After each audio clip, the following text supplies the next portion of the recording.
Noong araw ng linggo, kung kailan ang buong bayan ay madalas nasa simbahan o abala sa palengke, si Don Alfredo ay abala naman sa pagdidikta ng kanyang utos mula sa balkonahe ng kanyang mansyon. Ang mansyon niyang tila palasyo ay nakatayo sa gitna ng isang malawak na lupain, napapalibutan ng mga hardin at matataas na pader.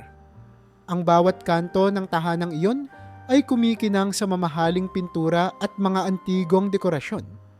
Isang tanawin na tila ipinamamalas ang kayamanan ng may-ari nito, ngunit kasabay nito ang malamig na pagtrato niya sa mga tao sa paligid. Ramirez, siguruhin mong ang halamanan sa kanluran ay maayos ang pagkakaayos. Malakas na boses ni Don Alfredo sa kanyang katiwala. Ayoko ng kahit isang dahon na nalalagas sa sahig. Opo, Don Alfredo, ayusin po namin agad. Sagot ng kanyang katiwala habang nagpupunas ng pawis. Sa bayan, kilala si Don Alfredo hindi lamang dahil sa kanyang kayamanan, kundi dahil na rin sa kanyang mayabang na pag-uugali. Hindi siya basta-basta nakikisalamuha sa mga pangkaraniwang tao. Ang karamihan sa kanyang panahon ay ginugugol sa pagpaplano ng mas malalaking negosyo, pagbili ng mga ari-arian at pagtiyak na ang kanyang pangalan ay nananatiling nasa itaas ng listahan ng mga pinakamayayaman sa probinsya. Ngunit sa kabila ng kanyang tagumpay, wala siyang nakikitang halaga sa pag-abot ng tulong sa iba. Para kay Don Alfredo, ang mundo ay umiikot lamang sa kanya. Sa kabilang dako ng bayan, malayo sa mga mansyon at magagarang sasakyan, ay naroon ang munting kubo ni Mang Delfin at Aling Mila. Ang kanilang tahanan ay gawa sa nipa at kawayan. May bubong na animoy luma ngunit malinis at pinaliligiran ng mga tanim na gulay. Bagamat simple ang kanilang pamumuhay, palaging may ngiti sa kanilang mga mukha. Si Mang Delfin ay nag-aararo sa maliit nilang taniman ng gulay tuwing umaga, habang si Aling Mila naman ay nagtitinda ng kakanin sa palengke. Kapag tanghali, magkasabay silang kumakain ng masarap ngunit simpleng lutong bahay.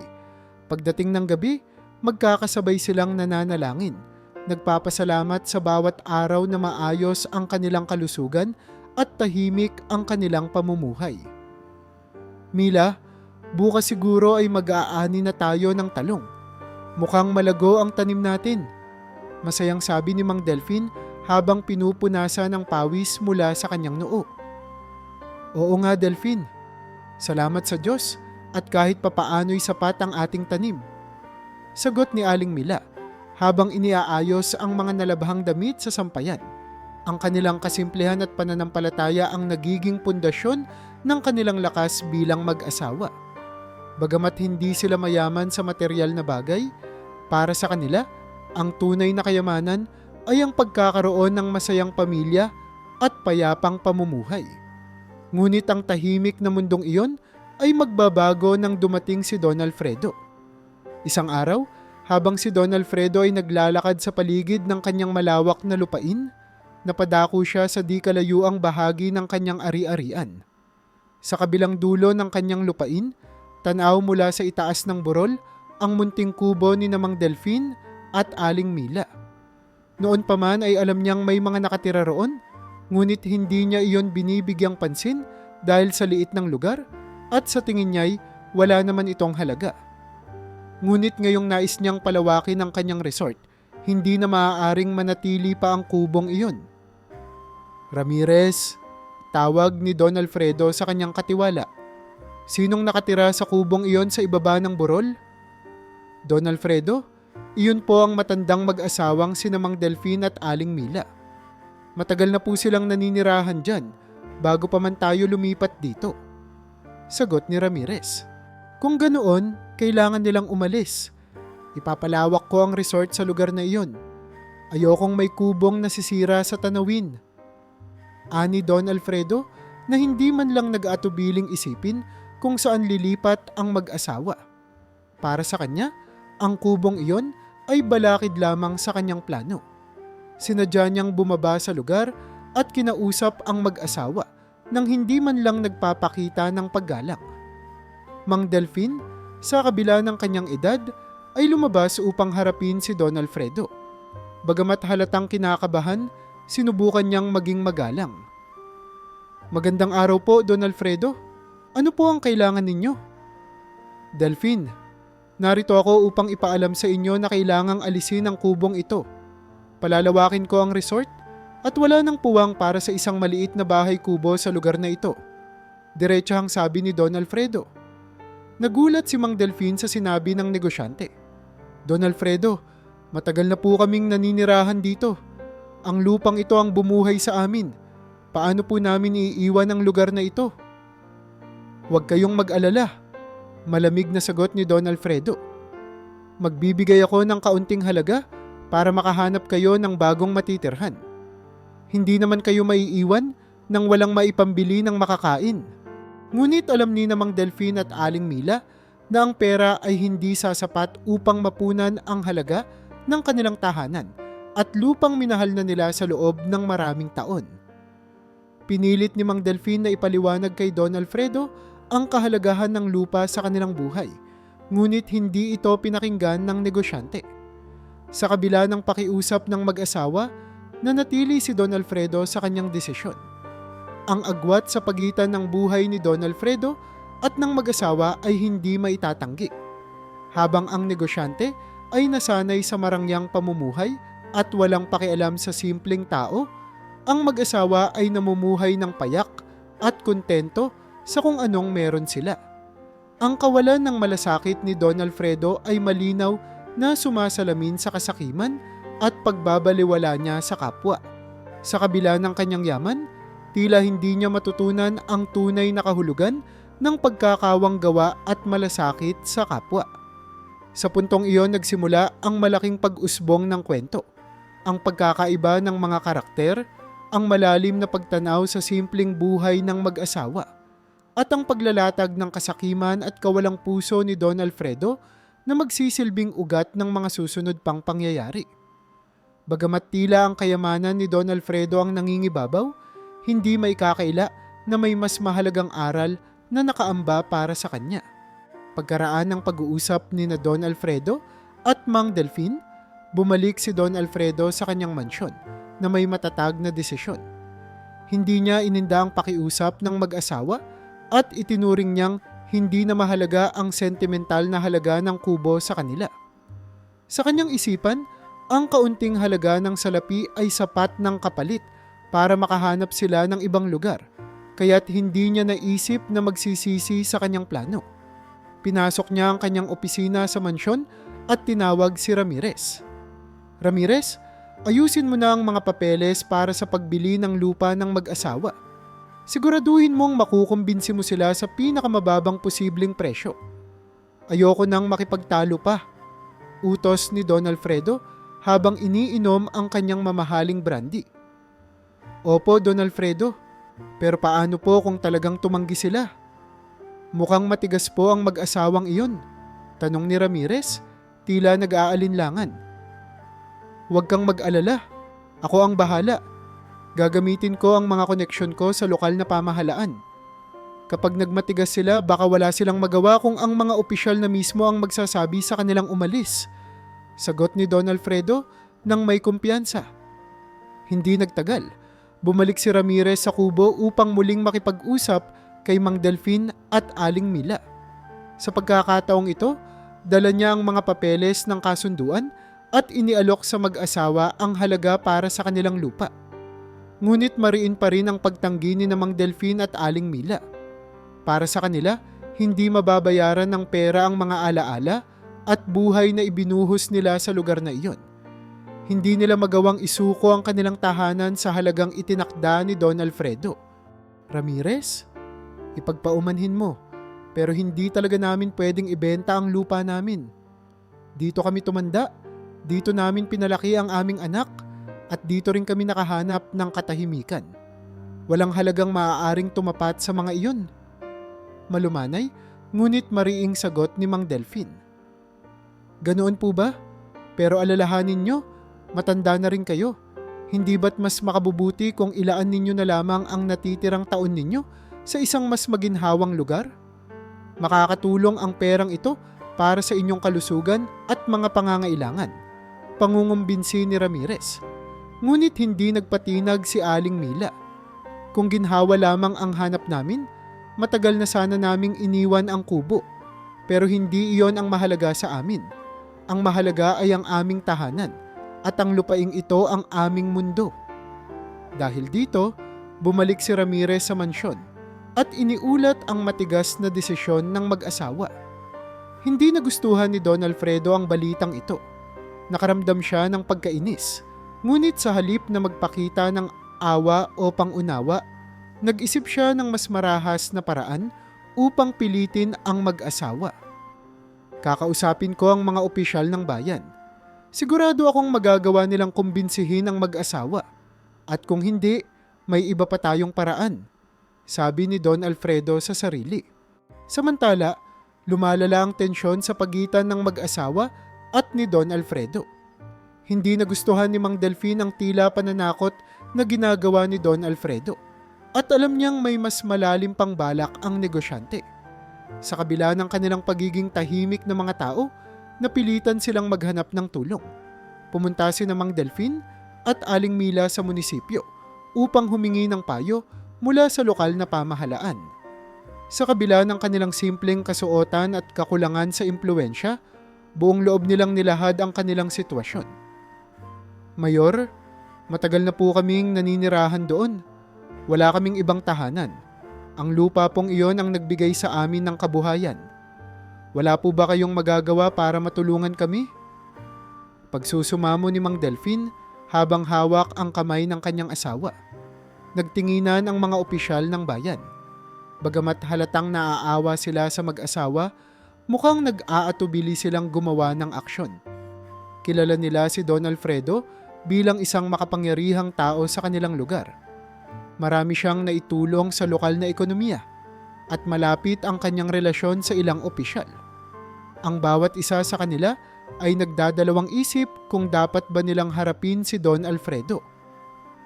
Aling Mila, Mang Delfin, naiintindihan namin ang inyong sitwasyon, sagot ng isang opisyal. Ngunit napakahirap pong kalabanin si Don Alfredo. May mga batas po tayo at kung siya ay may mga papeles na nagpapakita ng kanyang karapatan sa lupa, mahihirapan po tayong ipaglaban ito sa korte. Pero paano po kami, Mayor? Wala na po kaming ibang mapupuntahan.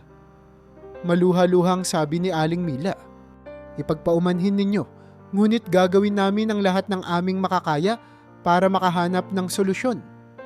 Sagot ng Mayor, ngunit ramdam ni Mang Delfin at Aling Mila na walang katiyakan ang pangakong iyon.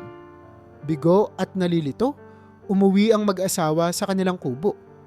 Sa kabila ng kanilang masikap na pagtanggi, unti-unti na nilang nararamdaman ang bigat ng sitwasyon.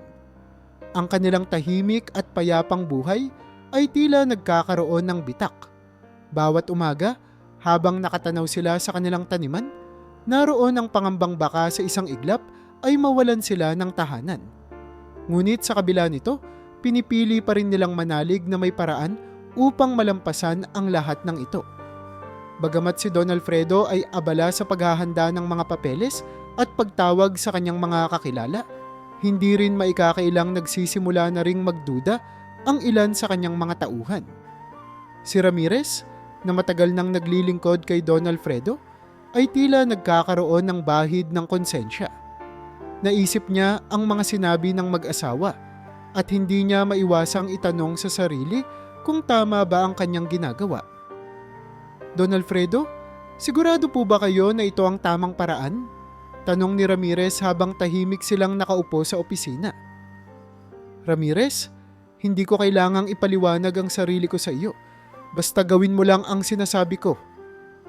Malamig na sagot ni Don Alfredo. Sa bawat sandali, tila mas lalong nagiging komplikado ang sitwasyon. Ang agwat sa estado ng pamumuhay ng mag-asawa at ng negosyante ay tila nagiging mas malinaw. Sa isang panig ay naroon ang mayamang negosyante na kayang manipulahin ang sistema. At sa kabilang panig ay ang mag-asawang simpleng naghahanap lamang ng hustisya at karapatan. Ngunit sa kabila ng lahat, nanatili sa puso ni Mang Delfin at Aling Mila ang pag-asa na balang araw. ang kanilang munting tahanan ay muling magiging simbolo ng kanilang tagumpay sa labanang ito. Maagang umaga noong isang Lunes, umalis si Mang Delfin at Aling Mila patungo sa palengke upang magbenta ng kanilang mga ani. Sa isip nila, ang araw na iyon ay isa na namang ordinaryong araw ng pagtitinda, ng pagbati sa mga kapitbahay at ng simpleng pamumuhay. Hindi nila akalaing sa kanilang pag-uwi, ang kanilang kubo, ang tahanang kinalakhan, pinaghirapan at minahal ay sasalubong sa kanila bilang isang tambak ng wasak na mga piraso ng kawayan at nipa. Habang papalapit sila sa lugar, napansin agad ni Aling Mila ang di pangkaraniwang katahimikan. Sa halip na marinig ang tunog ng kalabaw ni Delfin, na karaniwang gumagala sa paligid, o ang hagik-hik ng mga bata sa kalapit na bahay, tanging ang humihip na hangin at ang tila tunog ng mga uwak ang sumalubong sa kanila. Pagtingin nila sa kanilang kubo, wala na ito sa ayos. Ang kanilang bubong ay nakalugmok sa lupa. Ang mga dingding ay mistulang tinangay ng bagyo. At ang kanilang mga tanim na halaman sa paligid ay wasak-wasak na rin. Delfin! Halos pasigaw na bulalas ni Aling Mila habang tumakbo siya papunta sa dating pintuan ng kanilang tahanan. Anong nangyari dito? Si Mang Delfin naman ay napatingin lamang sa paligid. Nakita niya ang mga bakas ng traktor at mga sapatos na hindi kanila. Kahit walang direktang ebidensya, alam niyang ang nangyari ay hindi gawa ng kalikasan kundi ng tao. Pilit niyang inalala ang mga huling pahayag ni Don Alfredo at sa kanyang isipan ay nagdududa na siya kung sino ang nasa likod ng lahat ng ito. Mila, mahina niyang sambit. Tila sinadya ito. Ngunit hindi lang pagkagulat ang naramdaman nila. Sa isang iglap, nagdilim ang kanilang paningin. Ang galit na matagal nilang pinipigilan ay nagsimulang sumiklab. Si Mang Delfin, na kilala sa pagiging mahinahon, ay hindi mapigilang maglakad paikot sa nasirang kubo habang paulit-ulit na sinasabi sa sarili, Bakit? Bakit nila ito ginawa sa atin? Sa kabila ng lahat ng kanilang galit at hinanakit, hindi nila hinayaang manaig ang galit sa kanilang puso. Sa halip, magkahawak kamay nilang tinipon ang mga natirang gamit na maaari pang magamit. Sinimulan nilang magtayo ng pansamantalang silungan sa tabi ng nasirang kubo. Habang ginagawa nila ito, nagdasal sila, humingi ng lakas mula sa may kapal, at nanalangin na bigyan sila ng katarungan sa hinaharap. Diyos ko! Dasal ni Aling Mila habang iniaayos ang isang piraso ng kawayan para gawing pansamantalang bubong. Alam kong hindi po kami mayaman, wala kaming kapangyarihan, pero sana huwag niyo po kaming pabayaan. Ayos lang, Mila, sagot ni Delfin na pilit pinipigilang bumagsak ang luha. Makakaraos din tayo. Hindi man tayo makalaban ng direkta, may paraan din ng Diyos para maitama ang mga mali. Pagkatapos ay nagdesisyon silang humanap ng tulong sa ibang institusyon. Hindi sila nawalan ng pag-asa. Pumunta sila sa lokal na simbahan at kinausap ang pari upang humingi ng payo. Ipinakita nila ang mga litrato ng nasira nilang bahay at sinabing hindi nila alam kung saan pa sila tutungo. Nangako ang pari na tutulungan silang makahanap ng abogado o makipag-ugnayan sa mga non-profit na organisasyon na tumutulong sa mga mahihirap na magsasaka at residente ng kanayunan.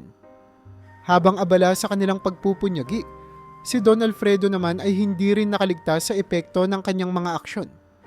Bagamat sa unay, tila hindi niya iniinda ang naganap, may mga sandali sa kalaliman ng gabi na ang kanyang konsensya ay tila gumigising.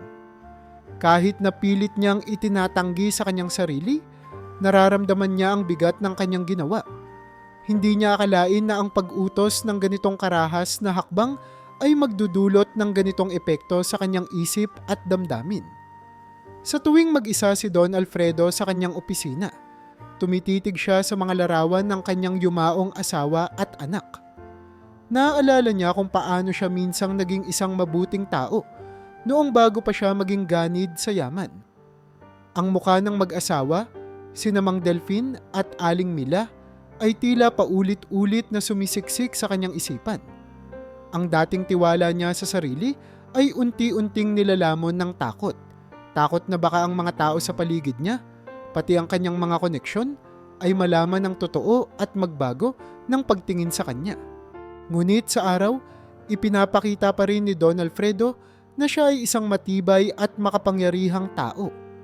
Pinipilit niyang panatilihin ang kanyang anyo bilang isang matagumpay na negosyante na walang kahit anong alalahanin. Ngunit sa bawat gabi, habang nakahiga sa kanyang malambot na kama at napapalibutan ng mga mamahaling kagamitan, hindi niya mapigilang isipin kung paano nagawang mawasak ng isang makapangyarihang tao ang tahanan ng dalawang matanda. Ang kanyang kayamanan ay tila nawawalan ng halaga sa harap ng konsensyang hindi mapanatag. Habang si Don Alfredo ay pilit nilalabanan ang sarili niyang mga alalahanin, si Mang Delfin at Aling Mila naman ay patuloy na nagpupursige. Bagamat marami ang nagsabing wala silang laban kay Don Alfredo, hindi sila sumuko. Lumikha sila ng mga liham na ipinadala sa mga ahensya ng pamahalaan, pati na rin sa mga organisasyong tagapagtanggol ng karapatang pantao. Ginamit nila ang natitirang lakas nila upang marinig ang kanilang boses. Alam nilang mahaba ang laban, ngunit sa bawat hakbang, naramdaman nilang may liwanag sa dulo ng madilim na landas. At sa gitna ng lahat ng ito, isang bagay ang malinaw. Kahit na nagkaroon ng panandaliang tagumpay si Don Alfredo sa pagsira ng kanilang tahanan, hindi niya kayang sirain ang kanilang pananalig, determinasyon at tiwala sa katarungan. Sa harap ng mga pagsubok, ang kanilang pananampalataya at pag-asa ang nagsilbing kalasag laban sa kawalang katarungan na sumalanta sa kanilang buhay. Pagkatapos ng ilang araw, natila ba ang mundo ay bumagsak para kina Mang Delfin at Aling Mila. Isang biglaang tawag ang kanilang natanggap mula sa kanilang anak na si Lito. Si Lito ay nagtatrabaho sa Maynila bilang isang guro. Bagamat abala sa kanyang propesyon at pamilya, palagi niyang sinisigurong hindi napapabayaan ang kanyang mga magulang sa probinsya. Subalit ang balitang ito, ang pagkasira ng kanilang kubo, ay isang pangyayari na hindi niya inaasahan. Nanay, tatay, anong nangyari sa inyo? Bakit hindi niyo sinabi sa akin agad? Tanong ni Lito sa kanyang ina sa telepono. Ramdam ang pagkabigla at pag-aalala sa kanyang tinig. Nay, hindi ka na sana nag-alala. Ayaw ka naming istorbohin sa trabaho mo. Sagot ni Aling Mila, ngunit alam niya sa kanyang puso na kailangan nila ng tulong ni Lito. Pero anak, hindi na namin alam ang gagawin. Ang kubo natin, ang tahanan natin, wala na. Halos hindi makapaniwala si Lito sa narinig. Sa mga sumunod na oras, pinilit niyang tapusin ang kanyang mga responsibilidad sa trabaho, humingi ng pahintulot na umalis ng ilang araw, at agad na bumiyahe pa uwi. Sa kanyang paglalakbay, hindi maalis sa kanyang isipan ang mga alaala ng kanilang bahay. Ang kubo ay hindi lamang simpleng tirahan. Ito ang lugar kung saan siya pinalaki ng kanyang mga magulang ng may buong pagmamahal at malasakit. Pagdating ni Lito sa kanilang lugar, ang una niyang nakita ay ang malawak na taniman na dati niyang nilalaruan bilang bata. Ngunit sa halip na masilayan ang pamilyar na kubo, isang tambak ng mga sirang kawayan at nasirang bubong ang bumungad sa kanya. Halos mabigla siya sa nakita at agad niyang tinawag ang kanyang mga magulang. Tay, Nay, ano po ito? Sinong gumawa nito? Tanong niya, ang kanyang tinig ay puno ng galit at pag-aalala. Delfin, sabi ni Aling Mila, sabay hawak sa braso ng kanyang asawa. Alam na natin kung sino ang may gawa nito. Pero Lito, hindi na namin alam ang susunod na gagawin. Si Lito ay nanatiling nakatitig sa kanilang nasirang kubo. Hindi niya mapigilang magbalik tanaw sa kanyang kabataan. Ang mga pagkakataong nagtatanim siya kasama ang kanyang tatay. Ang mga gabi ng kwentuhan habang binabasa ng kanyang nanay ang lumang libro ng mga alamat. Ang tahanan nilang ito ang nagbigay sa kanya ng lakas ng loob at malasakit na daladala niya hanggang sa lungsod. Alam niya sa kanyang puso na hindi niya maaaring hayaan na mawala na lang ito ng ganoon na lang. Doon nagdesisyon si Lito. Sa kabila ng kanyang kalungkutan, pinili niyang magpakatatag. Nay, Tay, hindi po tayo susuko. Kung inakala nila na ganito lang kasimple ang lahat, nagkakamali sila. May magagawa tayo. Sa sumunod na mga araw, hindi lang tinulungan ni Lito ang kanyang mga magulang na makapagtayo ng pansamantalang tirahan. Gumawa rin siya ng paraan para alamin ang bawat detalye ng nangyari. Kinausap niya ang mga kapitbahay, sinuri ang lugar, at inipon ang mga ebidensyang maaaring gamitin laban sa mga may kagagawa ng insidente. Alam niyang hindi magiging madali ito, pero sa kanyang puso ay naroon ang determinasyong mabigyan ng hustisya ang kanyang pamilya. Habang nagtatrabaho sa kanilang lupain, hindi maiwasan ni Lito na balikan ang mga aral ng kanyang mga magulang. Si Mang Delfin ay palaging nagtuturo sa kanya ng pagiging responsable at masipag. Lagi niyang sinasabi na kahit gaano kahirap ang buhay, basta't may malasakit ka sa iyong kapwa at sa iyong pamilya, magtatagumpay ka. Si Aling Mila naman ay isang ehemplo ng kabutihan ng puso. Natutunan ni Lito mula sa kanyang ina ang kahalagahan ng pananampalataya at pananalig kahit na sa pinakamabibigat na hamon. Lito, sabi ni Mang Delfin habang nagpapahinga sila sa lilim ng isang puno. Ang mundo ay puno ng mga taong may kapangyarihan, pero hindi lahat ng makapangyarihan ay tama. Hindi lahat ng may pera ay may karapatan. Kung may kakayahan kang ipaglaban ang tama, gawin mo. Ang mga salitang iyon ang nagbigay kay Lito ng lakas ng loob na simulan ang isang plano. Hindi siya isang abogado, ngunit mayroon siyang kakayahan na maghanap ng tamang tao upang tumulong. Nagsimula siyang maghanap ng mga koneksyon sa Maynila, mga dati niyang kaklase sa universidad na ngayon ay nagtatrabaho sa mga legal na institusyon. Kinausap niya ang ilan sa mga kakilala niyang may karanasan sa karapatang pantao at mga kaso ng land grabbing. Naging masipag siya sa paghahanap ng paraan upang mapansin ang kaso ng kanyang mga magulang. Unti-unti, nakahanap siya ng mga taong may malasakit at handang tumulong. Sa tulong ng mga ito, unti-unti ring nabuo ang isang mas malinaw na plano. Ang ipaglaban ang karapatan ng kanyang pamilya, hindi lamang sa korte kundi pati sa publiko. Alam ni Lito na maaaring magtagal ito. Alam niya ring haharap sila sa maraming balakid. Ngunit sa kabila ng lahat, naniniwala siyang ang kasinungalingan at kawalang katarungan ay hindi magtatagumpay kung patuloy siyang lalaban. Habang inaayos nila ang kanilang mga dokumento at kinakausap ang mga opisyal na may malasakit sa kanilang kalagayan, naramdaman ni Lito na hindi siya nag-iisa. Ang kanyang mga magulang, kahit matanda na, ay nandyan pa rin upang sumuporta. Ang kanilang pananampalataya, ang kanilang pagmamahal, at ang kanilang hindi matitinag na espiritu ang patuloy na nagbibigay inspirasyon kay Lito na ipaglaban ang tama, kahit gaano pa kahirap ang daang kanilang tatahakin. Sa kasagsagan ng problema, napilitan si Lito na kumilos ng mas maagap. Sa kabila ng kawalan ng sapat na pera at impluwensya, alam niyang kailangan niyang humingi ng tulong mula sa mga taong maaasahan. Naisip niya ang kanyang matalik na kaibigan noong kabataan, si Marco, na ngayon ay isa ng abogado sa lungsod. Si Marco ay dating kapitbahay nila sa probinsya. Kilala niya itong may matibay na prinsipyo, isa sa iilang tao na handang tumayo para sa mahihirap kahit na mahirap ang laban. Nagpadala si Lito ng isang mahabang mensahe kay Marco. Ipinaliwanag ang lahat ng nangyari, mula sa pagkasira ng kanilang kubo hanggang sa tila kawalan ng hustisya sa lokal na pamahalaan. Sa kanyang mensahe, nakiusap siya na kung maaari, tulungan siya nito na makahanap ng paraan upang managot si Don Alfredo sa nagawa nitong pagkasira ng kanilang tahanan. Agad namang tumugon si Marco. Lito, huwag kang mag-alala. Alam kong mabigat ang pinagdadaanan nyo. I'll see what I can do. Sagot ni Marco sa telepono. Pupuntahan kita sa probinsya sa katapusan ng linggo.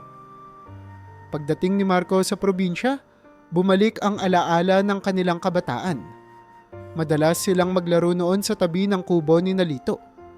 Malapit din si Marco kina Mang Delfin at Aling Mila, kaya't nang makita niyang wasak ang bahay ng mag-asawa, nagningning ang galit sa kanyang mga mata. Alam niyang kailangan nilang kumilos, hindi lamang dahil sa pagkakaibigan nila ni Lito, kundi dahil na rin sa prinsipyo niyang tumulong sa mga inaapi. Hindi ko hahayaang manatiling tahimik ang isyong ito, Lito, sabi ni Marco. Alam ko kung gaano kahalaga ang tahanang ito sa pamilya niyo. Gagawin natin ang lahat ng makakaya natin. Sinimulan nilang pag-aralan ng kaso. Bagamat limitado ang kanilang resources, hindi sila nagpatinag. Bumalik sila sa lugar kung saan nakatayo ang kubo upang humanap ng posibleng ebidensya. Nagsaliksik sila sa mga bakas ng traktor, nagtala ng mga larawan ng lugar, at nagtala ng mga testigo na maaaring magpatunay na may mga tauhan ni Don Alfredo na nandoon noong araw ng insidente. Ang kailangan natin dito ay solid evidence, paliwanag ni Marco habang sinisilip ang mga litrato mula sa cellphone ni Lito. Kahit gaano kalakas ang puwersa ni Don Alfredo, hindi siya untouchable. May batas na pwedeng bumaliktad sa kanya. Kung ganoon, anong gagawin natin sa susunod? Tanong ni Lito. Una, kukunin natin ang mga testimonya ng mga kapitbahay nyo na nakakita sa mga taong nagdala ng traktor.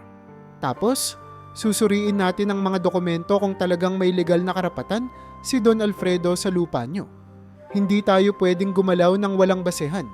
Kailangan lahat ng ilalabas natin malinaw at konkretong ebidensya. Habang ginagawa nila ito, ramdam na ramdam ang dedikasyon ni Lito sa pagpapabagsak sa kasamaan ni Don Alfredo. Hindi niya ininda ang pagod o hirap. Madalas siyang maglakad ng kilometro papunta sa susunod na barangay upang makapanayam ang ilang mga saksi. Sa bawat saglit na wala siyang ginagawa, iniisip niya kung paano pa niya maisusulong ang kanilang laban. Hindi siya pinanghihinaan ng loob kahit alam niyang kulang sila sa pondo at impluwensya. Para kay Lito, sapat na ang pag-asa at lakas ng loob para magsimula ng pagbabago. Habang tumatagal ang kanilang pagsisikap, unti-unti ring lumalaganap ang balita sa kanilang komunidad. Ang dating tahimik na sitwasyon ay nagsimulang maingay. Maraming residente ang nagtatanong kung paano nagawa ng isang mayamang negosyante na sirain ang bahay ng mahihirap. Lumalabas na hindi lamang si Don Alfredo ang may koneksyon sa lokal na pamahalaan, kundi pati ang ilang opisyal na tila nagsisilbing protektor niya. Ngunit sa kabila nito, patuloy ang pag-usad ng kampanya ni Lito at Marco. Ang ingay ng kaso ay unti-unting umabot kay Don Alfredo. Kahit siya ay nagugulat sa bilis ng pagkalat ng balita. Ang mga taong dati tahimik lamang ay biglang naging mausisa. Sinimulang tanungin ng ilan sa kanyang mga kliyente at kasosyo ang mga insidente at hindi niya mapigilang makaramdam ng pag-aalala. Sa likod ng kanyang kayamanan at kapangyarihan, nandoon ang takot na baka mabunyag ang kanyang pagkakasangkot sa insidente. Sa kabila ng kanyang mapanlabang panlabas na anyo, ang kanyang konsensya ay tila unti-unting ginigising ng kanyang mga nagawa. Habang si Don Alfredo ay nagtatago sa likod ng kanyang impluwensya, sina Lito at Marco naman ay patuloy sa kanilang laban. Sa bawat bagong ebidensyang kanilang natutuklasan, sa bawat panayam na kanilang isinasaayos, mas lumilinaw ang larawan ng hustisya na kanilang hinahangad. Ang mga simple at mahirap na paraan na kanilang ginamit, ang pagkuha ng mga testimonya, ang pagsumite ng mga litrato sa mga non-profit na handang tumulong, ay naging pundasyon ng kanilang kampanya. Habang iniisip ni Don Alfredo ang kanyang susunod na hakbang, si Lito ay nagpupursige na ipakita sa lahat na ang tunay na lakas ay hindi matatagpuan sa kayamanan, kundi sa pagkakaisa, determinasyon, at prinsipyong tumindig sa kung ano ang tama. Ang kwento nila ay hindi lamang tungkol sa isang pamilya na nawalan ng tahanan, kundi tungkol din sa isang komunidad na nagising upang harapin ang kawalang katarungan. Sa patuloy na paglalakbay nila sa landas ng hustisya, nagsimulang mabuo ang isang mas malinaw na plano. Isang laban na kahit mahirap ay kanilang pilit tatahakin. At sa bawat hakbang, unti-unting nararamdaman ni Don Alfredo na ang kanyang yaman at kapangyarihan ay hindi na kayang takpan ng lumalaking sigaw ng katotohanan. Habang nagiging mas maingay ang laban ng mag-asawa at ni Lito, nagkakaroon na rin ng mga bulong-bulungan sa paligid ni Don Alfredo. Ang dating hindi maabot na negosyante ay biglang nagiging paksa ng mga tsismis at tanong sa bayan. Ang ilan ay nagsimulang magtanong kung bakit ganoon na lamang ang pagkahilig ni Don Alfredo na mang-agaw ng mga lupaing hindi naman sa kanya. Lalo na kung ito ay pag-aari ng mga mahihirap. Hindi may kakaila na ang bawat galaw ng pamilya ni Lito ay nakakaapekto kay Don Alfredo, kahit pa pilit niyang ipakitang hindi siya apektado. Sa kabila ng kanyang kayamanan, nararamdaman ni Don Alfredo ang lumalaking takot sa loob niya.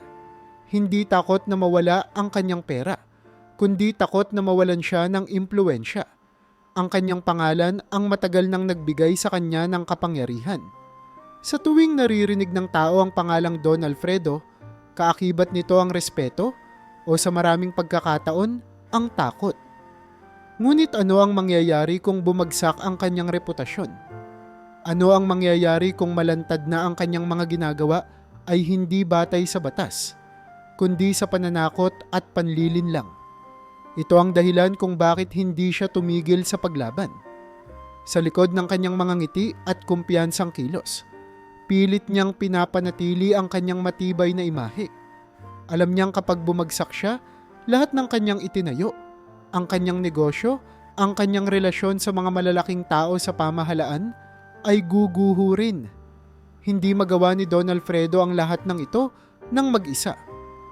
Sa mga nakaraang taon, nabuo niya ang isang network ng mga kasamahan na tumutulong sa kanya upang panatilihing malinis ang kanyang pangalan.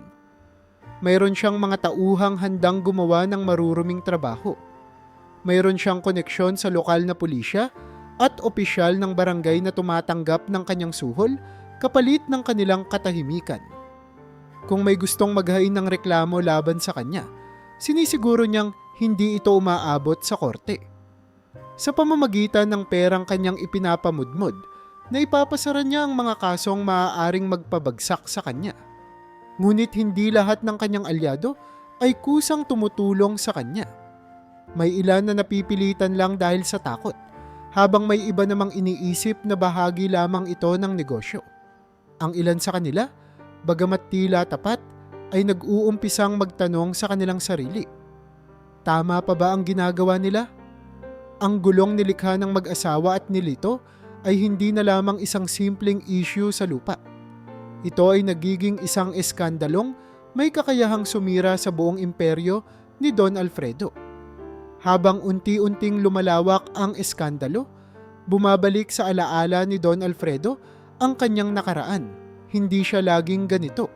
May panahon sa kanyang buhay na isa siyang simpleng anak ng magsasaka. Ang kanyang ama ay namuhay ng marangal, ngunit hindi maunlad. Natutunan ni Alfredo mula pagkabata na sa lipunang kanilang ginagalawan. Ang kayamanan at kapangyarihan ang tunay na batayan ng respeto. Nang mawalan ng lupa ang kanyang pamilya dahil sa mga utang, sinabi niya sa sarili na hindi na siya muling magiging mahina. Dito nagsimula ang kanyang pangarap, hindi lamang upang umangat, kundi upang maging pinakamakapangyarihan sa kanilang lugar. Ngunit ang kanyang pangarap na ito ay may kapalit. Ang ambisyong makapangyarihan ay unti-unting sumira sa kanyang kakayahang makiramay. Habang patuloy na dumarami ang kanyang yaman, lalo namang lumalayo ang kanyang kalooban sa mga mahihirap na tulad ng dati niyang pamilya. Naging malamig siya, mapagmataas, at hindi marunong makinig sa iba. Sa tuwing nakakaramdam siya ng guilt, ipinipikit niya ang kanyang mga mata at sinasabi sa sarili, ganito talaga ang buhay. Walang magtatagumpay kung hindi matigas ang loob. Ngunit sa kasalukuyang sitwasyon, tila hindi na sapat ang mga dahilan niyang ito. Ang mga hakbang ni Lito at ang ingay sa bayan ay unti-unti nang sumisira sa kanyang integridad.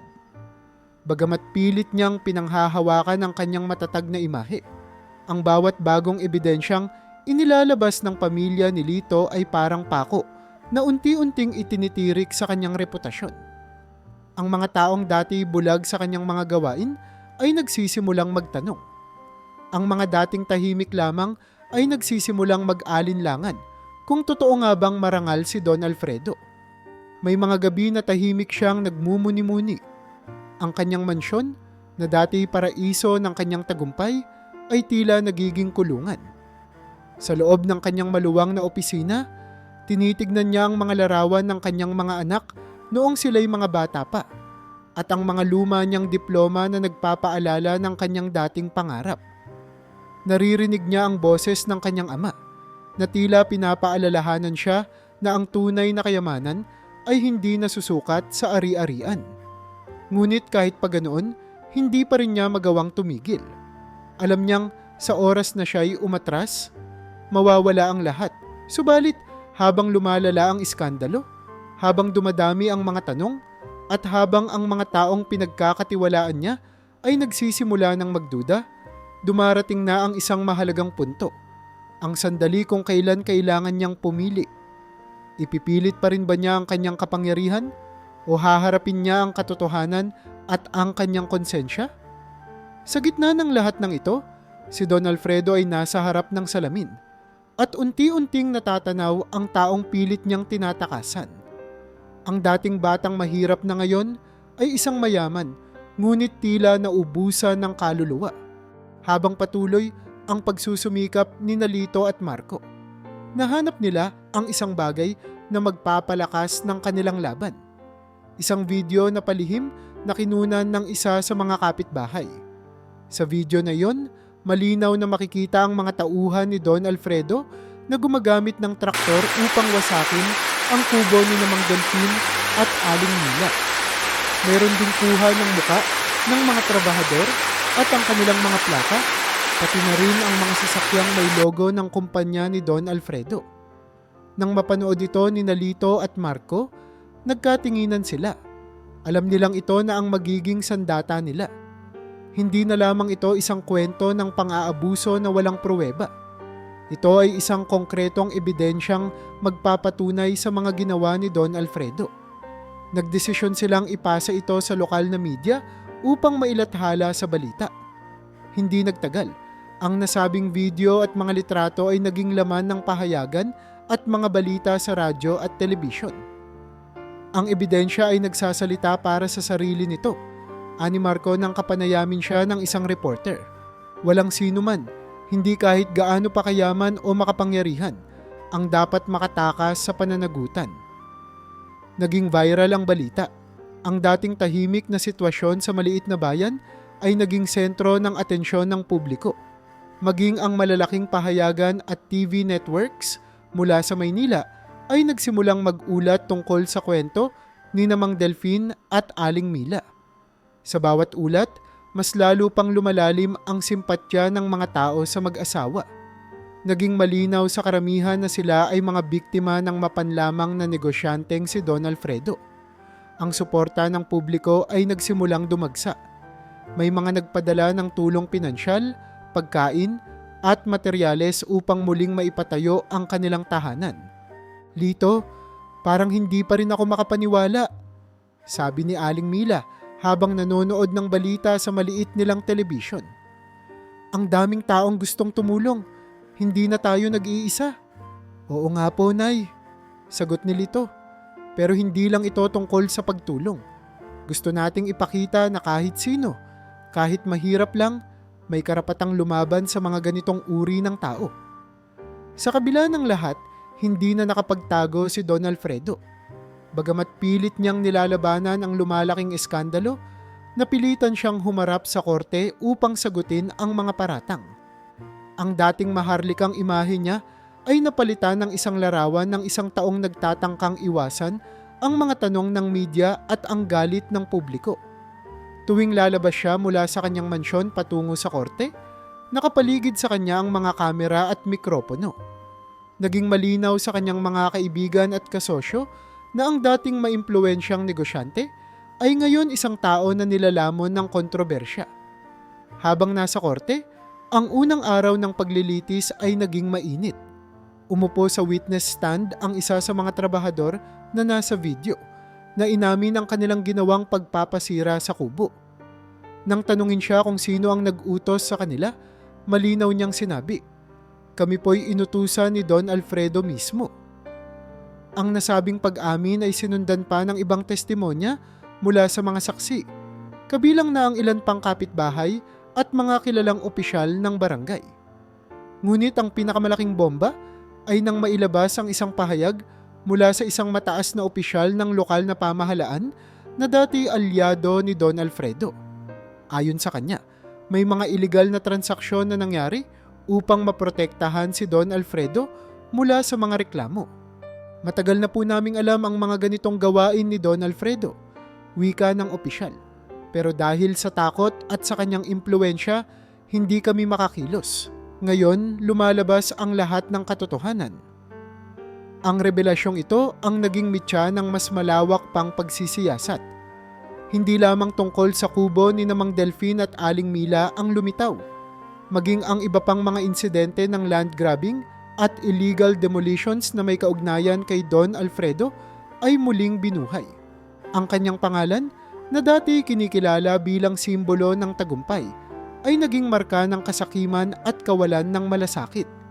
Sa bawat araw ng paglilitis, parami ng parami ang mga tao sa labas ng korte na nagpapakita ng suporta sa mag-asawa. May mga placard na nagsasabing hustisya para kay Mang Delfin at Aling Mila at walang yaman ang makakapigil sa katarungan. Ang media ay tuloy-tuloy na nag-uulat ng mga bagong ebidensya at testimonya na lalo pang nagpapabagsak sa imahe ni Don Alfredo. Ang mga kaibigan niya noon na dati palaging nasa tabi niya tuwing may mga sosyal na pagtitipon ay unti-unting lumalayo. Ang mga tagasunod niyang dati nagbibigay galang sa kanya ay nawawala na. At sa huli, sa harap ng lahat ng mga ebidensya, mga pahayag ng saksi at suporta mula sa publiko para sa mag-asawa, si Don Alfredo ay napahiya. Ang kanyang dating mataas na posisyon sa lipunan ay tila naglaho na parang bula.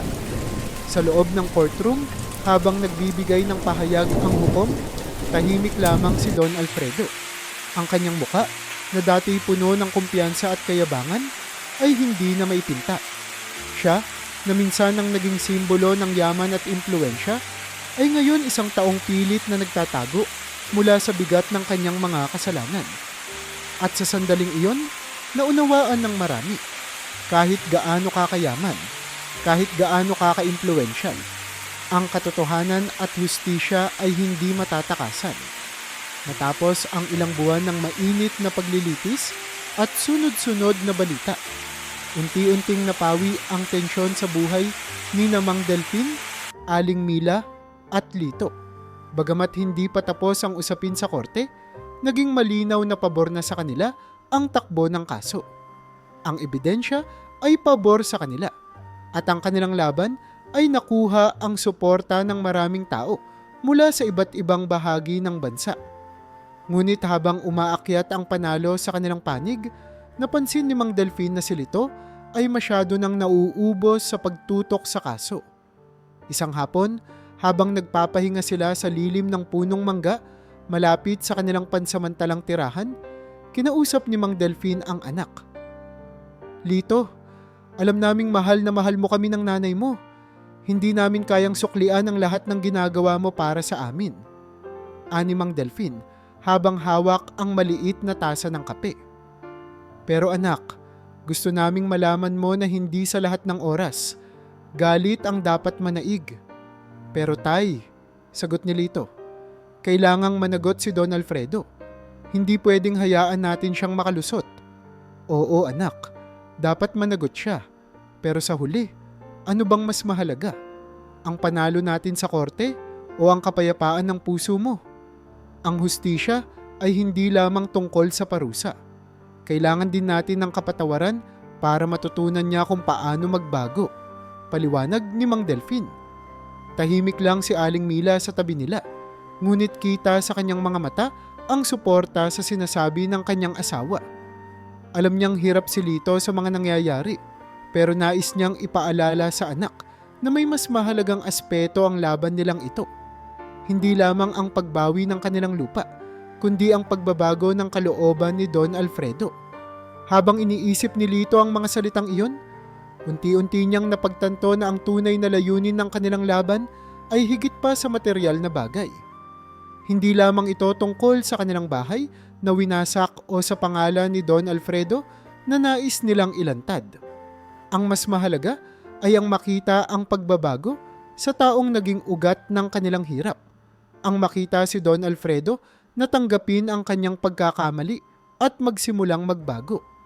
Samantala, sa kabilang dako, si Don Alfredo ay tila ba hindi na mapakali sa loob ng kanyang malaki at magarang mansyon. Sa mga nakaraang linggo, habang patuloy ang paglilitis at pag-usig sa kanya, unti-unti niyang nararamdaman ang bigat ng kanyang mga nagawa. Ang dating kumpiyansa at kayabangan na kanyang daladala ay napalitan ng mga tanong na bumabagabag sa kanyang isip. Bakit ko ba ginawa iyon? Madalas niyang tanungin sa sarili habang nakatingin sa kanyang sariling refleksyon sa salamin. Ano bang mahalaga talaga? Ang yaman ko? Ang pangalan ko? O ang mga tao na nasaktan ko? Minsan, hindi niya maiwasang bumalik sa kanyang mga alaala noong bata pa siya. Naalala niya ang hirap ng buhay sa bukirin, ang kanyang amang palaging nagtuturo sa kanya ng tamang asal, at ang panahong pinangako niya sa sarili na hindi na muling magiging mahirap. Ngunit sa pag-abot niya ng kayamanan, nakalimutan niya kung bakit niya ginusto ang lahat ng ito sa simula.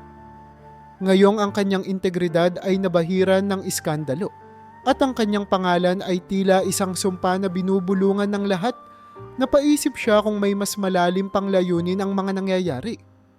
Isang umaga, habang naglalakad si Don Alfredo sa kanyang malawak na hardin, nakita niya si Mang Delfin na naglalakad papunta sa direksyon niya. Si Mang Delfin ay walang halong galit o masamang intensyon sa kanyang muka. Ang hangarin niya ay makipag-usap sa tao na minsan niyang kinaiinisan, ngunit ngayoy naawa na rin siya. Don Alfredo, bunggad ni Mang Delfin, alam kong hindi ito madali para sa inyo. Hindi rin naman madali para sa amin, pero naniniwala akong may pagkakataon pang maitama ang lahat. Napatingin si Don Alfredo sa kanya. Tila ba nagulat na naririnig iyon mula sa matandang kanyang pinahirapan. Bakit mo sinasabi iyan? Tanong niya. Hindi makapaniwalang may kaunting awa ang mga salita ni Mang Delfin. Alam ko na minsan, nagkakamali tayo dahil sa takot. Takot na mawalan ng yaman, takot na mawala ang respeto ng tao. Pero ang pinakamahalagang bagay sa buhay ay hindi pera o reputasyon. Ang mahalaga ay kung paano tayo magpapatawad, paano tayo babangon mula sa ating pagkakamali. Sa totoo lang, Don Alfredo, hindi kita kinaiinisan. Naiintindihan ko kung saan ka nanggagaling. Sagot ni Mang Delfin ng may kalmadong tono. Hindi na nakapagsalita pa si Don Alfredo. Sa sandaling iyon, tila may kumatok sa kaloob-looban ng kanyang puso. Hindi ito madali para sa kanya, ngunit parang may mumunting binhi ng pagbabago na nagsimulang sumibol.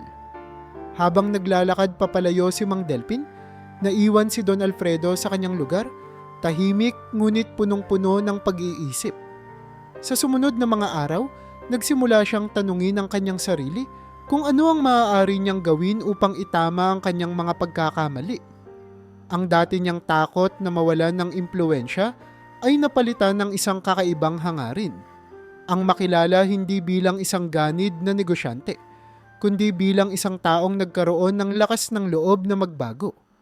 Bagamat marami pa ang kailangang ayusin, unti-unti nang nagkakaroon ng liwanag sa kwento. Sa kabila ng kasalanan at pagkakamali, nagkaroon ng espasyo para sa pagpapatawad at pagbabagong loob. At sa wakas, ang laban ng mag-asawa at ni Lito ay naging daan hindi lamang upang makamit ang hustisya, kundi upang magbigay ng inspirasyon sa iba na kahit sino ay maaaring magbago kung talagang nanaisin. Sa kasagsagan ng kaguluhan, habang abala si Lito sa pagtutok sa kaso, At sa pag-aalaga sa kanyang mga magulang, hindi niya inaasahang muling makikita si Grace. Si Grace, ang kanyang dating kasintahan, ay isang abogada rin na matagal nang nakabase sa Maynila. Ang kanilang relasyon ay natapos ilang taon na ang nakalilipas nang magpasya si Grace na sundan ang kanyang mga pangarap sa syudad, habang si Lito ay piniling manatili sa probinsya at magturo sa isang pampublikong paaralan. Bagamat matagal na silang hindi nag-uusap, nanatili silang magkaibigan sa kabila ng distansya. Nalaman ni Grace ang tungkol sa kaso nang makita niya ang viral na balita tungkol sa kubo ng pamilya ni Lito. Sa una, inisip niya kung dapat ba siyang makialam. Ngunit sa kabila ng lahat, ang nararamdaman niyang malasakit kay Lito at sa kanyang pamilya ang nag-udyok sa kanya upang kontakin si Marco, ang kaibigan ni Lito, at alamin kung paano siya makakatulong. Nang magkita sila ni Marco sa isang coffee shop sa Maynila, diretso niyang tinanong, "Ano ang maitutulong ko? Kilala ko si Lito. Alam kong ginagawa niya ang lahat para sa pamilya niya, pero mukhang mahirap ang laban nila kay Don Alfredo." "Grace," sagot ni Marco, "malaking bagay kung maibabahagi mo ang iyong kaalaman. Alam kong may mga connection ka rin sa mga human rights group. Bukod pa roon, baka may iba kang makilalang makakatulong sa kampanya nila. Kailangan namin ng mas maraming legal minds na may puso para sa kaso." Nagbago ang takbo ng mga bagay nang magpasya si Grace na bumalik ng probinsya at personal na alamin ang kalagayan ni Lito at ng kanyang mga magulang. Nang makita niyang hindi nagbabago ang determinasyon ni Lito, nalaman niyang tama ang kanyang naging desisyon. Muli silang nagkaharap sa kubo. Mas simple na ito kaysa dati, pero kitang-kita ang pag-asa sa bawat hakbang ni Mang Delfin at Aling Mila. Doon na rin muling nagsimulang mag-usap sina Lito at Grace. "Hindi ko inaasahan na babalik ka pa," sabi ni Lito. Medyo nag-aalangan ngunit halata ang saya sa kanyang tinig. "Hindi rin naman kita magagawang pabayaan, lalo na ngayong alam kong kailangan mo ng tulong," sagot ni Grace. "Nakita ko ang balita. Hindi ko kayang hayaan na hindi man lang subukang tumulong."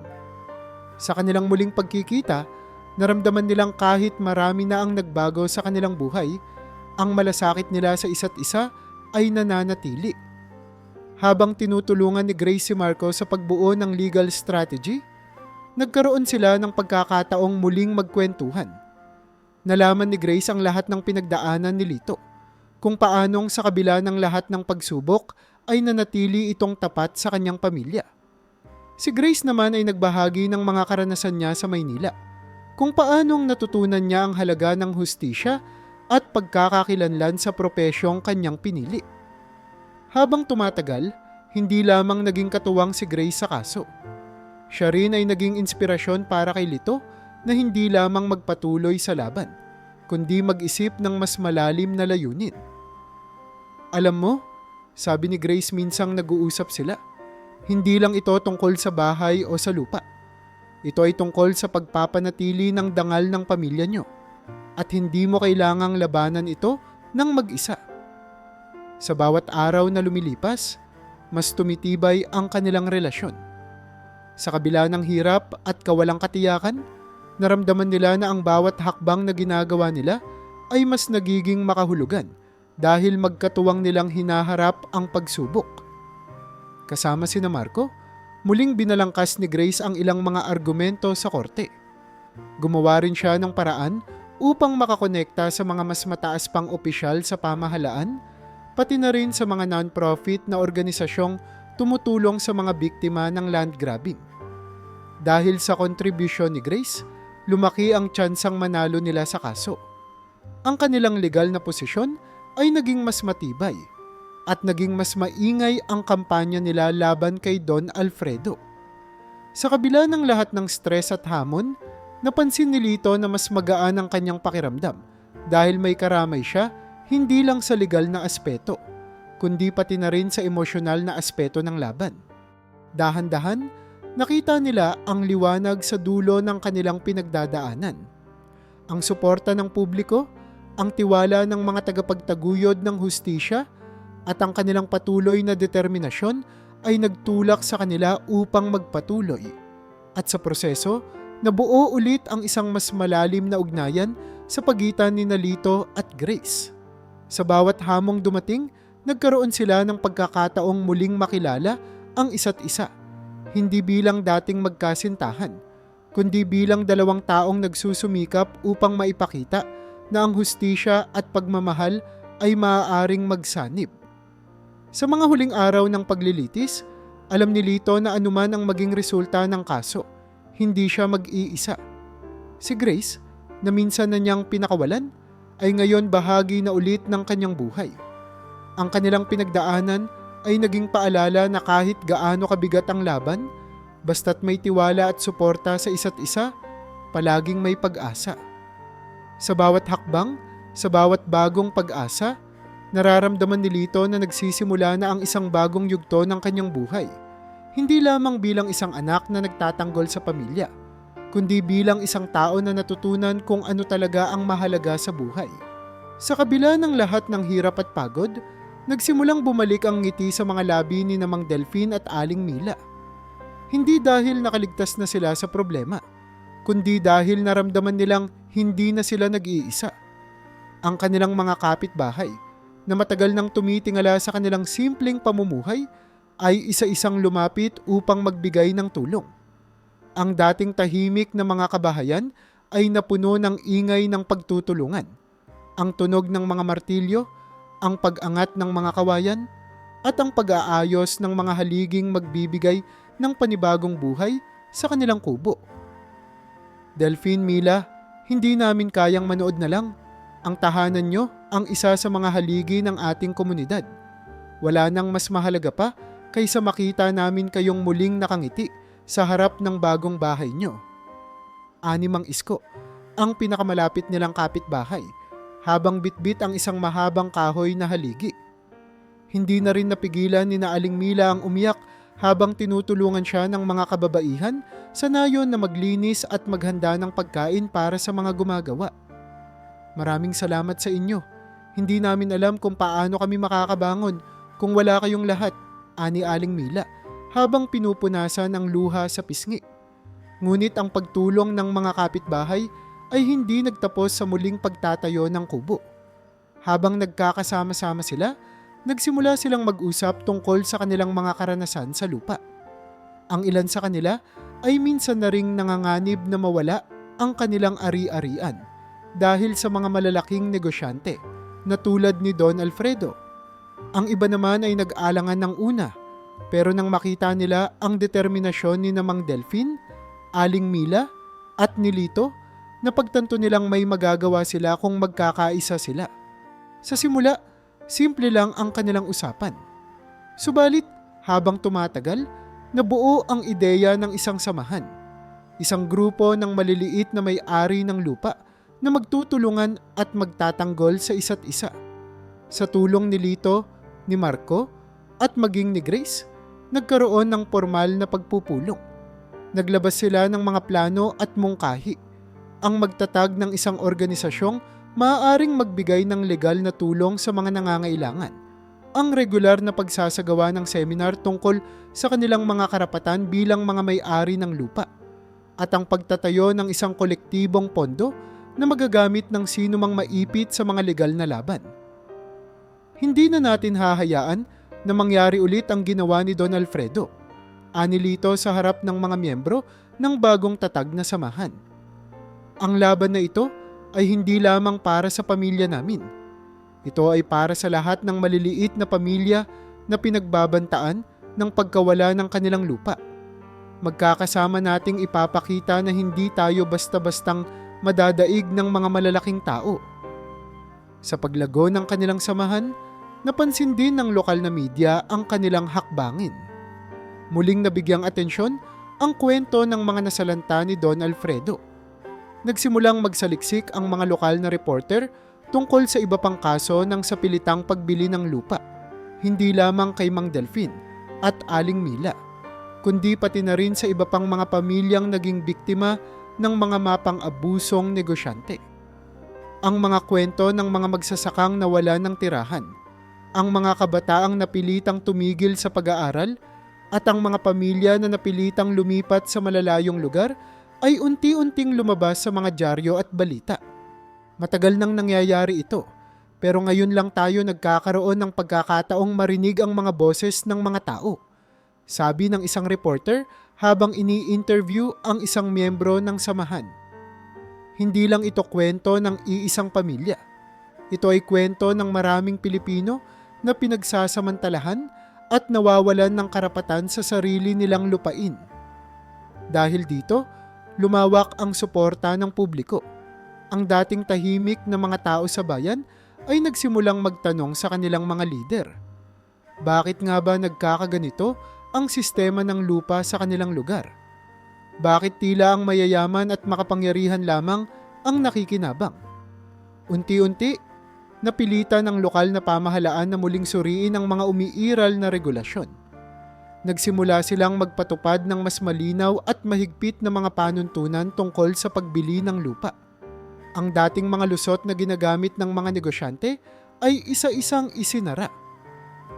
Hindi man madali ang proseso, mas maganda na ang kalagayan natin ngayon. Ani Marco nang makausap si Lito matapos ang pagpupulong ng samahan. Hindi lang kayo ang nakinabang. Ang buong komunidad natin ay natututo kung paano ipaglaban ang kanilang karapatan. Higit sa lahat, nagbago ang pananaw ng mga tao sa kung sino ang tunay na maimpluwensya sa kanilang bayan. Ang yaman at kapangyarihan na dati tinitingala ay unti-unting napalitan ng paggalang sa mga taong may malasakit sa kapwa. Hindi na ang pera o koneksyon ang naging sukatan ng impluwensya, kundi ang kakayahang tumulong at magtaguyod ng hustisya para sa lahat. Sa dulo ng lahat ng ito, si Mang Delfin at Aling Mila ay nakaupo sa harap ng kanilang bagong tayong kubo. Hindi ito kasing ganda ng mansyon ni Don Alfredo, ngunit ito'y puno ng alaala, pagmamahal at lakas ng loob. Nakangiti silang magkahawak ng kamay habang pinagmamasdan ang mga kapitbahay na nagtutulungan. Si Lito naman, kasama si Grace, ay masayang nakikipag-usap kay Marco tungkol sa mga susunod na hakbang ng kanilang samahan. Sa mga simpleng tagpong ito, makikita ang tunay na pagbabago. Isang pagbabago hindi lamang sa kanilang paligid, kundi sa kalooban ng bawat isa. Ang mansyon ni Don Alfredo, na minsang sagisag ng tagumpay at kapangyarihan, ay tahimik na ngayon. Ang mga dating abala sa paligid nito, ang mga tauhang patuloy na nag-asikaso ng kanyang mga ari-arian, at ang walang humpay na pagpasok ng mga bisita, ay naglahong parang bula. Ang mga dating pagtitipon ng mga kilalang tao sa kanilang lugar, ang mga kasunduan sa negosyo, at ang walang hanggang usapan tungkol sa yaman ay natigil na. Ang mga gawin ni Don Alfredo ay nag-iba mula nang bumagsak ang kanyang pangalan sa harap ng publiko. Sa katahimikan ng kanyang opisina, kung saan nakatayo ang isang malaki at antigong salamin, matagal na tinitigan ni Don Alfredo ang kanyang refleksyon. Hindi niya maikaila ang bakas ng pagod at pagsisisi sa kanyang mukha. Ang dating puno ng kumpiyansa at kayabangan na itsura ay napalitan ng lungkot at pangungulila. Paulit-ulit niyang iniisip ang mga naganap, ang kubong sinira ng kanyang utos, ang mga pamilya na nawalan ng tahanan dahil sa kanyang kasakiman, at ang reputasyong bumagsak dahil sa kanyang walang habas na pagsunod sa pansariling interes. Ano ba ang nangyari sa akin? Bulong niya sa sarili. Paano ako naging ganito?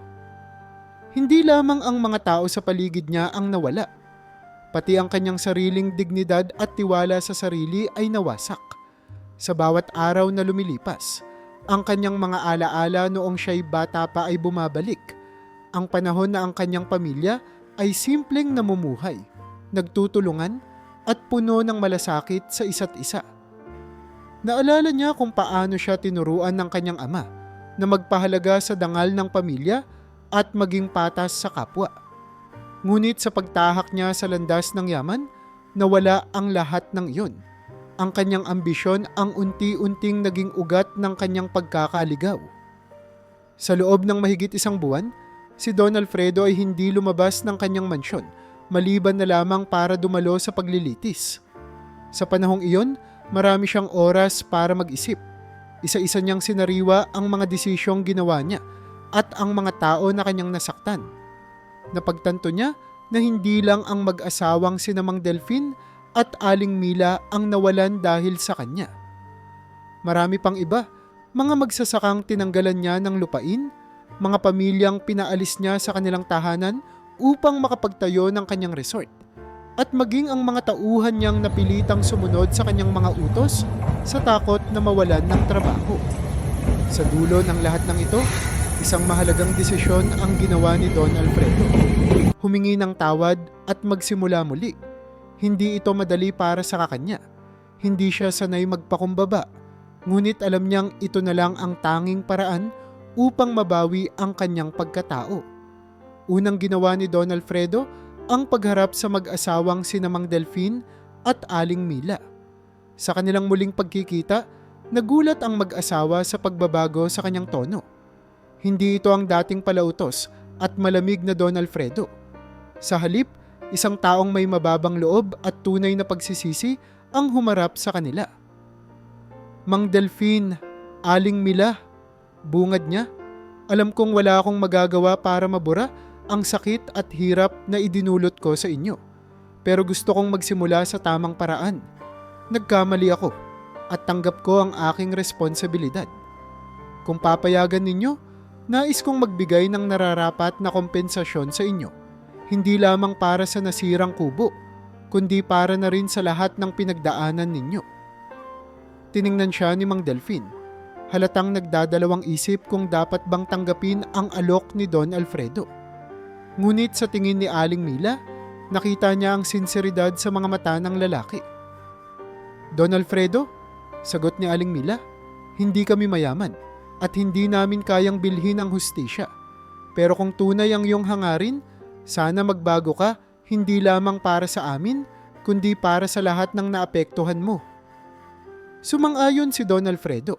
Mula noon, nagsimula siyang tumulong sa mga programang pangkomunidad. Ang dating kayamanan na ginamit niya para sa sarili niyang kapakanan ay inilaan niya sa pagtatayo ng mga paaralan at klinika sa mga lugar na minsang pinagsamantalahan niya. Nag-alok siya ng libreng konsultasyon sa mga abogado para sa mga magsasaka at maliliit na may-ari ng lupa na nawalan ng tahanan. Nagbigay siya ng pondo para sa mga training program ng kabataan upang mabigyan sila ng mas maraming oportunidad sa buhay. Hindi natapos ang pagsubok para kay Don Alfredo, ngunit tinanggap niya ito ng buong puso. Sa bawat hakbang, naramdaman niya ang unti-unting pagbabalik ng tiwala sa sarili. Sa kabila ng mga kasalanang kanyang nagawa, tinanggap niya ang responsibilidad bilang unang hakbang tungo sa pagbabago. Hindi niya inaasahang mapatawad agad ng lahat ng tao, ngunit naintindihan niya na ang tunay na pagbabago ay nagsisimula sa sarili. Sa huli, hindi lang si Don Alfredo ang nagbago.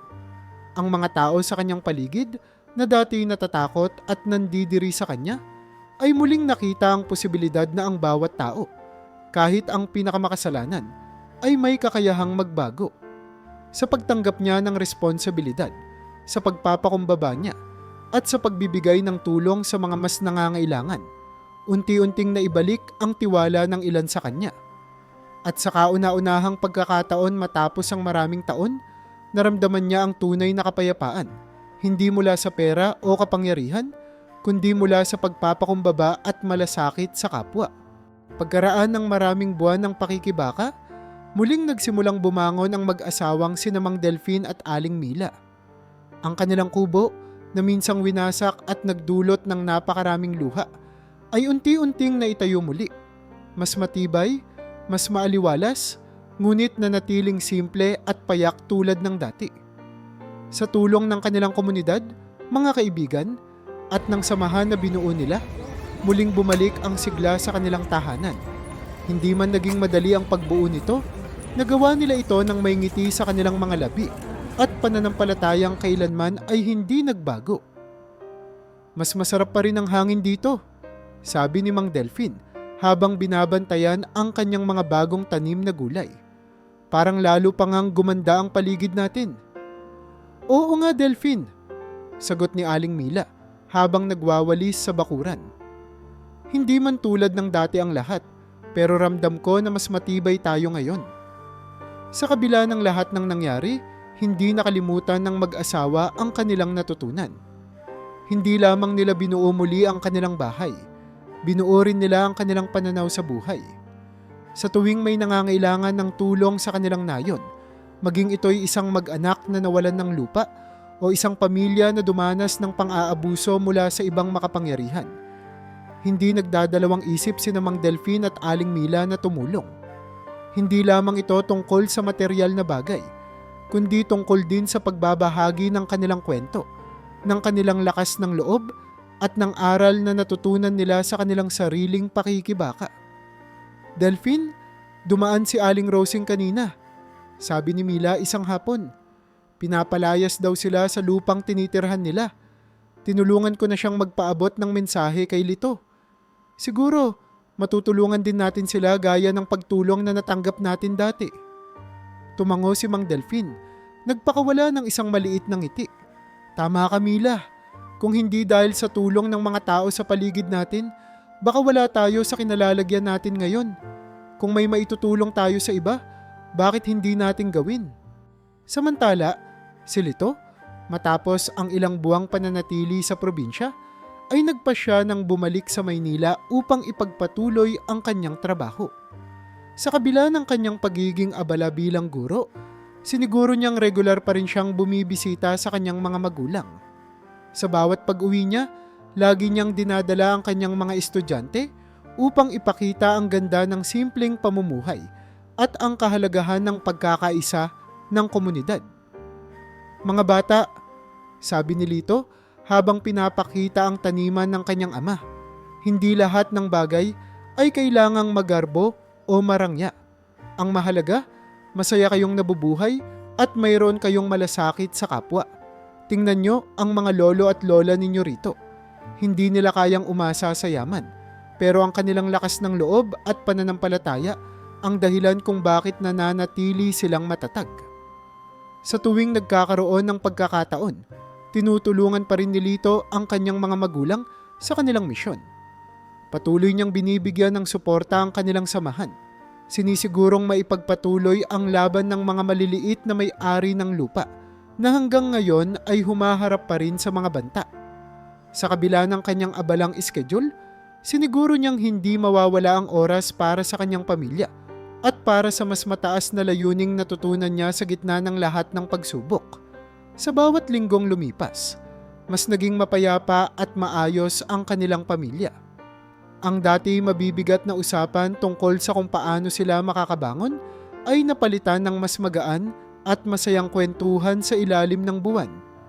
Ang kainan nila tuwing gabi ay puno na ulit ng halakhak at mga pangarap para sa hinaharap. Maging ang mga kapitbahay nila na minsang nag-aalala kung ano ang mangyayari sa mag-asawa ay masaya na ring makitang balik na sa normal ang kanilang buhay. Lito, kahit ano pa ang mangyari, hindi kami magsasawang ipagmalaki ka. Ani Mang Delphine isang gabi. Kung hindi dahil sa'yo, hindi rin kami magkakaroon ng lakas na ipagpatuloy ang laban. Huwag po kayong magpasalamat sa akin, Tay, sagot ni Lito habang hawak ang kamay ng kanyang ina. Kung hindi dahil sa inyong dalawa, baka wala rin akong tapang na harapin ang mga hamon. Kayo po ang dahilan kung bakit ako lumalaban. Sa kanilang munting tahanan na puno ng kwento ng tagumpay sa gitna ng hirap, naging inspirasyon sina Mang Delphine at Aling Mila hindi lamang sa kanilang anak kundi pati na rin sa buong komunidad. Ang kanilang karanasan ay naging halimbawa na kahit gaano kabigat ang problema, kayang malampasan kung may pagkakaisa, pananampalataya, at lakas ng loob. Sa dulo, hindi lamang sila simbolo ng pag-asa. Sila rin ay naging patunay na ang tunay na tagumpay ay hindi nasusukat sa kayamanan, kundi sa tibay ng loob at malasakit sa kapwa. Sa kabila ng lahat ng naganap, nagkaroon ng pagkakataon si Mang Delphine, Aling Mila, at Don Alfredo na magharap muli sa mas maayos na kalagayan. Nang makita ni Don Alfredo kung gaano kalaki ang epekto ng kanyang mga nagawang pagkakamali, nagpakumbaba siya at iminungkahi ang isang kasunduan na magbibigay ng hustisya at pag-asa sa magkabilang panig. Bagamat nananatili ang sugat ng nakaraan, napagtanto ni Mang Delfin at Aling Mila na mas mabuti pa ring magkaroon ng maayos na pagkakasunduan kaysa pahabain pa ang gulo. Hindi lamang ito para sa kanilang sariling kapakanan, kundi upang magsilbing halimbawa na may paraan upang ituwid ang pagkakamali.